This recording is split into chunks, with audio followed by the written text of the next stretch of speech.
Hoy vamos a hablar de un álbum que es clave, pero que a veces se nos escapa del radar, ¿no? Un disco de los 80 que salió de una de las bandas más grandes del mundo, pero que, miren, tomó un rumbo que nadie se esperaba.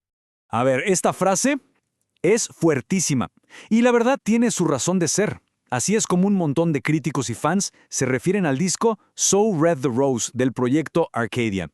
Es una afirmación que te deja pensando, ¿verdad? Bueno, justo esa es la pregunta que vamos a desmenuzar aquí. Es hora de meternos de lleno en la historia de este experimento artístico, uno que nos mostró de alguna manera el alma secreta de una de las bandas de pop más importantes de la historia. Ok, para entender qué onda con Arcadia, primero hay que viajar un poco en el tiempo. Pensemos mediados de los 80s. En ese momento, Duran Duran no era solo una banda, eran un fenómeno, una cosa de locos. Es que, de verdad, ellos marcaron el sonido y la imagen de toda una década. Tenían esas melodías que se te pegaban al instante, sintetizadores que te envolvían por completo y ni hablar de los videos. Revolucionaron todo. Eran sin más los reyes del pop. Pero, y aquí viene lo interesante, debajo de toda esa capa de éxito masivo había algo más. Un corazón artístico que quería experimentar, que buscaba arriesgarse y meterse en terrenos musicales mucho, pero mucho más raros y complejos. Y claro, esa lucha interna entre el hit de la radio y la pieza de arte, pues al final provocó que la banda se partiera. Fue algo temporal, sí, pero increíblemente creativo.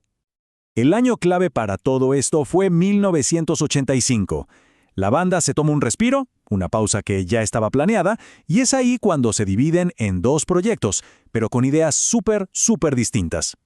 Así que se abrieron dos caminos. Por un lado teníamos a The Power Station, con un sonido mucho más rockero, funk, con muchísima energía. Y por el otro estaba Arcadia, el proyecto de Simon Le Bon, Nick Rhodes y Roger Taylor. Y ellos se fueron por algo totalmente distinto, más artístico, más atmosférico, más introspectivo.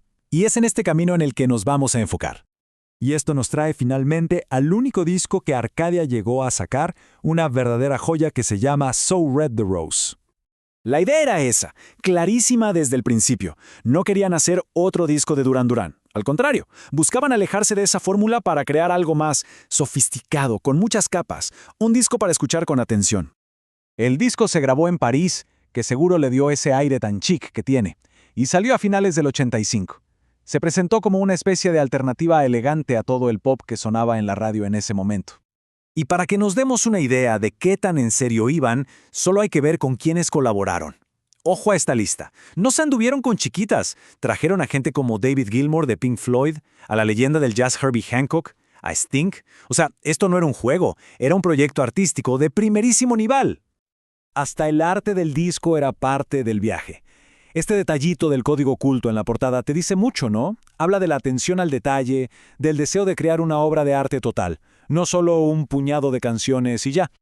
Pero bueno, si de verdad queremos entender por qué este álbum es tan especial, tenemos que hablar de alguien que, aunque no tocó ni una sola nota, su espíritu está en cada canción. Y esa persona es David Bowie. Esta frase lo clava. Una influencia silenciosa, sutil pero decisiva. No se trataba de copiar a Bowie, para nada. Fue algo mucho más profundo. Fue como si hubieran absorbido su filosofía, su manera de ver el arte y la música. A ver, ¿y cómo se ve esto en el disco? Pues, por ejemplo, esa teatralidad que Bowie ponía en sus arreglos se nota en los paisajes sonoros súper dramáticos de Arcadia. Esa melancolía elegante, como de discos tipo Low, la encontramos en las canciones más introspectivas. Y ni hablar de la idea de colaborar con gente increíble y de que todo, lo visual y lo musical, estuviera conectado. Eso es puro Bowie.